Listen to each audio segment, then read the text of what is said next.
qaar ka mid ah jaaliyadda Soomaaliyeed ee Koonfur Afrika oo aan wax ka weydiinay aragtidooda iyo taladooda ku aadan shirka uga socda magaalada Muqdisho golaha wada tashiga qaran ee uu hogaaminayo Ra'iisul Wasaare Maxamed Xuseen Rooble ayaa ka codsaday dhinacyada uu shirka u socdo inay dadka iyo dalka u naxaan oo ay doorasho hufan u qabtaan. magacaygu waa Shariif Maxamed Weheliye ka tirsan ganacsatada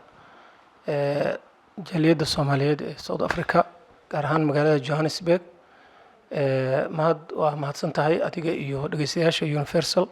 iyo maamulkiinaba iyo idaacadda dhammaan. aragtidayda markaan u gudbo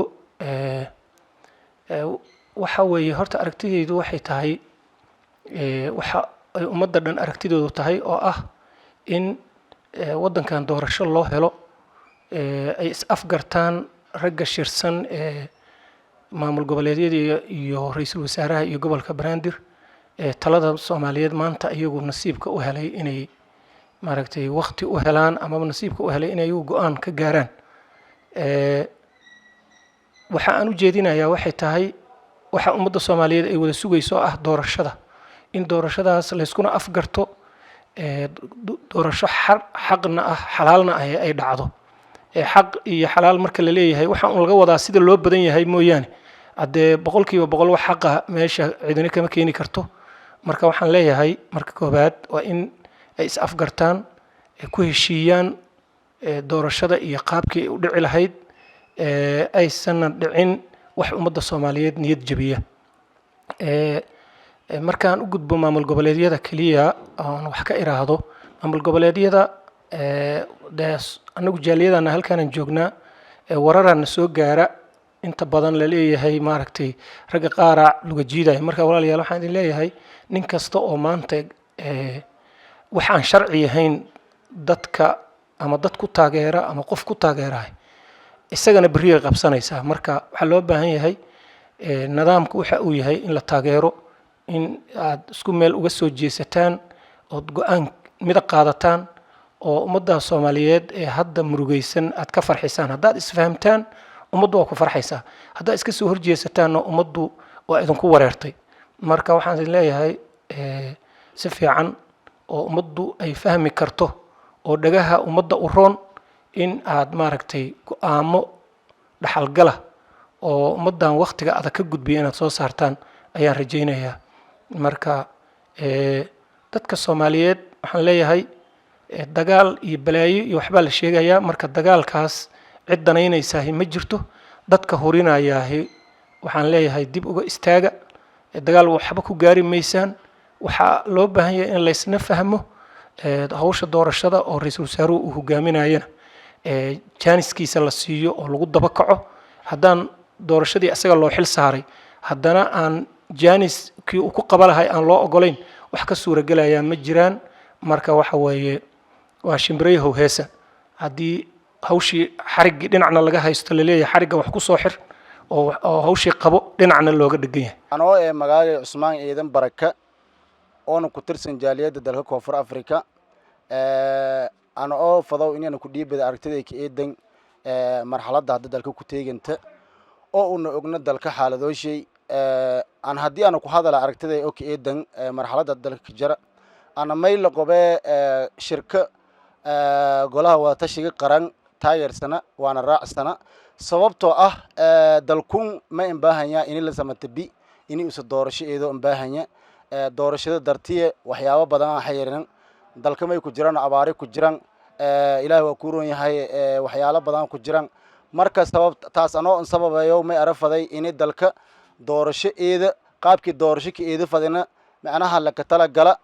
madaxda in horeyta ulahayaalka oo maamul goboleedyada iyo ulhayaga dawladda federaalka in horeey inay macnaha uu taageera warkaha qubahi ra'iisul wasaaraha dalka dawladda federaalka Soomaaliya ee dalka. marka may laha shacabka Soomaaliyeed meelol biyo rogan dalka iyo dibadda haan dalka roogi haan dibadda jiraanba in la taageera oo la wajaha qaab alla qaabkii dalkun doorasho ka gala fadi shacabku oo gaajada iyo macluulka meelo kale aan ka dhamaado hayaan dalkan ka dhamaado hayaan abaarta baabi'iyo hoyta xoolo ku dhamaado hayaan walna aan haysana qaabkii la kasamata biifadi inay macnaha lagu talada waana la ka dadaala waana la iska kooy. marka may laha Soomaalida meelol biyo roogta aqoon-yahanada siyaasiyiinta indhaargaradka ulmaaudiinka dhalinyarada antaba haddii dalka ka noolaan haddii dibadda ka noolaan may lahaa dalkun inila samatabi yaan baahanye waanan caayishii lagu talada insha allah ilaahay idin shay haddii una ana jaaliyadda ka nool ee dalka koonfur africa may lanaa aragtidaana ka eedan ini micnaha la taageera hadalka ha ku weeri ra-iisul wasaaraha dalka dowladda federaalka soomaaliya mudane maxamed xuseen roble mayna siin lahaa soomaaliya meelubiisi roogtan soomaaliya ha nolotay magacayga waa cali cabdulla soomane ee ku dhaqan waddanka koonfur africa gaar ahaan magaalada johannesburg walaal aragtidayda haddii aan ka dhiibto ee shirka u socda golaha wadatashiga qaran ee ra-iisul wasaaraha uu hormuudka ka yahay iyo madaxda maamul goboleedyadaba waxaan dhihi karaa waxay xagaldaacinayaan ama aysan daacad ka ahayn qabashada doorasho loo dhan yahay oo si hufan ku dhacdo xilli wanaagsanna ku dhacdo sidaan wada ogsoonahay dalka waxaa ka jirto doorasho dib dhacday waqtigeeda muddo 1 sano dhaaftay marka taasi waxay ila tahay waxay u horseedi kartaa dalka qalalaaso siyaasadeed iyo burbur marka waxaan dhihi lahaa baaqiga aan ku aadan golaha wadatashiga waxaan dhihi lahaa intii aad daacad ka noqotaan doorashadaasi qabashadeeda waxaan dhihi lahaa in la joojiyo barnaamijkan siyaasadeed ee hadda socday ah in amniga qaranka ra-iisul wasaaraha lagu wareejiyo waa un waqti lumis wax kale uu soo kordhin kara ma lahan marka waxaan qabaa ra-iisul wasaaraha doorkiisa siyaasadeed iyo midka amniba horeya loogu wareejiyey waa inuu qaataa maamul goboleedyadana ay kula shaqeeyaan arrintaasi ayagoo u turaya dalkaasi iyo dadkaasi dhibaataysanee muddada sanadka hadda la daala dhacaya qabasho la-aan doorasho sidaan wada ogsoonahay dalkan muddadii 2000 ilaa hadeer waxaa socota doorasho qori isku dhiib ah oo qofkii xilkaas ku guuleystana loo mahadnaqa loo hambalyeeyo qofkii laga guuleystana uu asagana sidoo kale si daacad ah ula shaqeeyo ninkii guuleystay marka taasi waxay ahayd dalkaas horumarkiisii iyo hore u socodkiisii ayay taabagelinaysay marka waxaad u aragtaa hadda in dalkii mugdi uu ka jiro 2 sano hadda waxaan maray 1 sano waxaa dhacday 2 mar isku day inuu farmaajo 2 sano uu ku darsado waxaa ka dhacay buuqa ka dhashay taasina waxay keentay in gacanka hadal uu yimaado sidoo kale maalin dhaweyta wuxuu sameeyey barnaamij weerar ah oo ra-iisul wasaarihi markuu xilkan ka qaaday uu yiri ana soconaynan haddana aan ku salaysnayn mid dastuurka dalka uu ka baalmarsan taasina waxay keentay haddana mar labaad in haddana ciidamadii ay qoryo isu qaataan marka waxaan dhihi lahaa oo aragtidayda aan kusoo koobi lahaa waxay tahay farmaajo waa inuu gees ugu leexadaa siyaasadda oo ra-iisul wasaaraha shalay ugu dambeeyey uu ku wareejiyey midowga madasha maamul goboleedyadana waa inay la shaqeeyaan ra-iisul wasaaraha walaal waa mahadsantahay magacayga waa axmed cali nuur waxaan ka mid ahay jaaliyadda soomaalida ee koonfur africa qaasatan johannesburg haddii aan ka dhiibto fikirkayga shirka wadatashiga qaran ee ka socda muqdisho waxaan u arkaa inuu yahay mid waxba kama jiraan ah waxba aan soo kordhinaynin labadii shir oo ka horeeyay go'aamadii lagu gaarayna wax ka duwan ama ka wanaagsan inay ka soo bixin ayaan aaminsanahay isqabqabsigan iyo isjiitankaana waxaan aaminsanahay inuu ka dambeeyo ra-iisul wasaaraha uu doonayo inuu xilka micnaha uu kusii dheeraysto waqtiga oo mishaarkiisa iyo danihiisa khaaska ah uu mataqaanaa ku fushado doorashana inaysan dhicin marka waxaan soo jeedin lahaa oo aan mataqaanaa kula talin lahaa madaxda Soomaaliyeed ee halkaas shirka ku qabanayso inay fiiriyaan maslaxada ummadda Soomaaliyeed iyo danta caam inay eegaan oo aysan eegin danta shakhsiyeed oo dalkana sida ugu dhaqsaha badan ay doorasho ku qabtaan magacayga waxaa la yiraahdaa Sayid Maxamed Yuusuf Axmed waxaan ku noolay waddanka Koonfur Afrika ganacsatada ku nool baan ka mid ahay jaaliyadana ka mid baan ahay aragtidayda ku aadan arrinta hadda wadatashiga qaran ee loo fadhiyo muddo adiga 4 bari ah aragtiyada haddaan ka dhiibto ama baaqan ugu diri lahaa inay isu tanaasulaan iyagoo fiirinayo shacabka Soomaaliyeed iyo meesha maanta hadda la taagan yahay nin kasta haddii uu yiraahdo fikirkayga lagu soconayaan waxba inayna saxmaynin iyadoo qaladaad badan ay jiraan aan loo fiirsan qof kasta qaladkiisa qarannimadii iyo nidaamkiina maanta ay hoos yaalaan maamul goboleedyada iyo ra-iisul wasaaraha inkastoo hoos yaalaan waxaa la rabaa in ayaga lafoodii ay ku xisaabtamaan dadka sugahayo inay 30 sano baaba'sanaayeen ay ku talagalaan inay mataqaanaayo ayagoo u fiirinaya shacabkooda u turahayo nidaamka hadda meesha ka jirana arkayo doorashada la aadi doonana arkayo inay u tanaasulaan shacabkooda Soomaaliyeed waxaad moodaa inay kala qaybsanaanta inay tanaasul labada dhinac ay ka timaado ayagoo u naxayo future-kii mustaqbalkoodii iyaan oran lahaa aniga baaqaas ayaan u jeedinayaa baaqaas oo ah kuwa oo mataqaanaayo dhaxalgal ah oo ayaga lafooda anfici karo inkastoo maanta aanan isdhihi karin meeshaas hadday dhibaato ka bilaabato waan garan karnaa wixii lasoo maray inaanan annaga aanan support siinaynin insha allahu tacaala. magacayga waa Bishaar Axmed Ciise xubin ka mid ah jaaliyadda Soomaaliyeed ee dalkan Koonfur Afrika. waxaan rabaa in halkan ra'yigii ku aadan golaha wada tashiga qaran ee shirka uga socda maalmihii ugu dambeeyay magaalada Muqdisho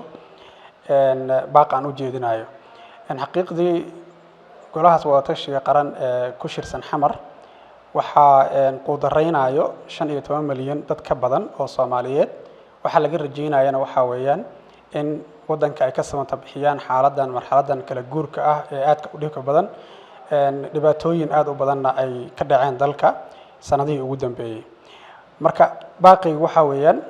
walaalayaal waxa u shirsantihiin oo la rabaa inaad samata bixisaan waa ummadaas dhibaataysan qaarkood abaaruhu ay dhibaateeyeen qaar ay ka jiraan fatahaadaha meelaha qaarkood